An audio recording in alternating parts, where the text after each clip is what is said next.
We're not discussing anything provocative. The final panelist is Thomas Farrington, who is the president and founder of the Prostate Health Education Network.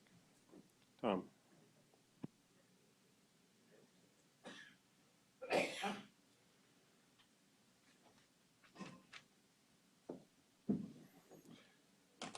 I want to say that this has been a great 2 days. I've learned quite a bit over this period of time with all of the experts that I've had the opportunity to listen to. I am a 15-year prostate cancer survivor.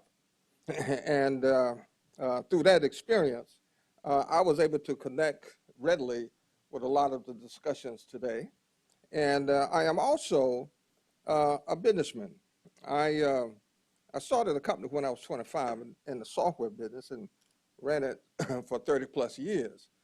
So as a businessman, I was able to connect with a lot of the discussions over the 2 days as well.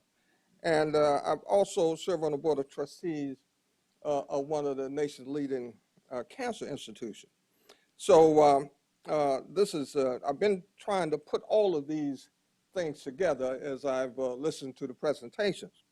I could spend a lot of time talking about the business model and what I would do should I have the opportunity to comment on that business model and maybe help reshape it. In the computer world, we would have solved a lot of these problems.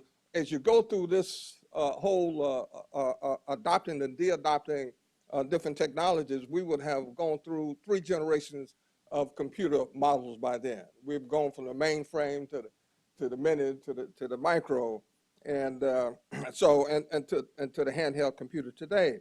So I found a lot of those discussions fascinating with just understanding the business model. But I'm going to really focus on my experience as a patient and what I see that the patient role is in the appropriate use of technology. And number one, when I was diagnosed with prostate cancer, I had my treatment was really chosen by my doctor. I was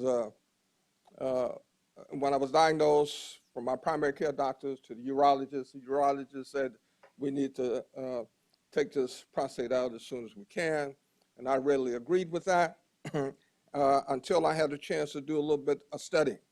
And then I put on my analytical hat and really decided that I didn't agree with my doctor. So the day before I was supposed to go into the hospital, I walked away from all my doctors and said that I will make a decision on my own as to what technology I should be applying to my case for prostate cancer. And I made a commitment to myself to look at all the treatments across the country. Which I did. I looked at proton beam, I looked at surgery, looked at brachytherapy, I looked at then 3D conformal, and I ended up choosing a treatment really that was a combination of brachytherapy and X-ray beam radiation simultaneously, which has served me well over these 15 years. But the key thing there was that I made the choice as a patient. I chose the technology, and I chose the treatment. And I think as I sat here through these 2 days that what I saw missing in all of the discussions, I did not hear anybody say, this is what the patient would want. and a lot of times I'm not sure that I heard that this is best for the patient. I heard that evidence-based. But I think that if we could really focus on this whole value paradigm, and I guess Dr. Steinberg defined it as the patient outcomes over the cost. And if we looked at that and provided information to the patient, I think we could answer a lot of the questions that were presented. You know, it was also interesting. Dr. Moeller raised a point yesterday. He asked a question, and people looked at him a little bit cross-eyed. His question was, what are you doing about creating competition? And I come from the business side of the house, and it's always the competition that really made things right. And without that competition, things will get haywire, always, where I come from. And so I see that the competition factor is not there, which is allowing a continuing discussion about the appropriate uses of technology. And I think the discussions are good. But if the patient had the understanding of these different technologies and what the value was, understood that value system, then I think the patients could make a proper decision. And I think the patients could really solve this whole adoption and de-adoption problem that you have as well. Because I think using that value system, that those things that no longer the patient didn't place a value on, those things will be de-adopted. They simply go out of business, which I think would be the right thing to do. I had friends who chose proton beam therapy in 2000 and shortly after I was treated. And we sat back and talked about our different experiences. And they chose proton beam, by the way, because they thought there would be fewer side effects. That was the reasons that they gave to me for choosing proton beam therapy. I really suffered no side effects from my radiation treatments. I haven't seen that they've suffered any serious side effects, and we haven't really discussed their side effects to a great extent. But you know, again, who had the best value? Who got the greatest value out of that? If you look at the outcomes as being the same, and if you again use that formula, outcomes over cost, then you would have to say that I got the best value.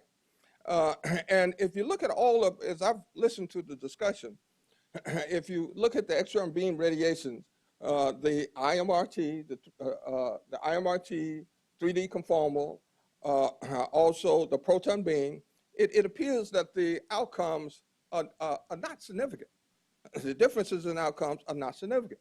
And I would also throw SBRT in there. As I mentioned yesterday, I don't know why it isn't there when you think in terms of the X-ray beam radiation treatments. I think that may be one of the driving new technologies that increases the value system. But if you look at those, and if you look at surgery, you look at, as I understood it yesterday as well, the robotic and the radical surgery, the outcomes are also very similar. So if you put this information in the hands of patients, and they really truly understand this, which we do not, I can say that the patient is confused. And I think intentionally so, because you would hear people who provide different treatments, they would promote their treatments and the advantages over the other treatments. So the patient buys into these arguments and will make a choice that they think is best for them based upon those arguments. But as you look at the realities, maybe those arguments don't truly hold. And if the patients had the knowledge that if I choose any of these external beam radiation or any of those surgical treatments, my outcome is going to be very similar. Then, and using that value formula, I think you will see a lot of these questions answered in terms of the appropriate use of technologies. So that's the position that I have, and you know, as I said here, I think I have enough information for my third book. I'm going to try to get the patient community to understand which way we should go in selecting treatment. Thank you very much.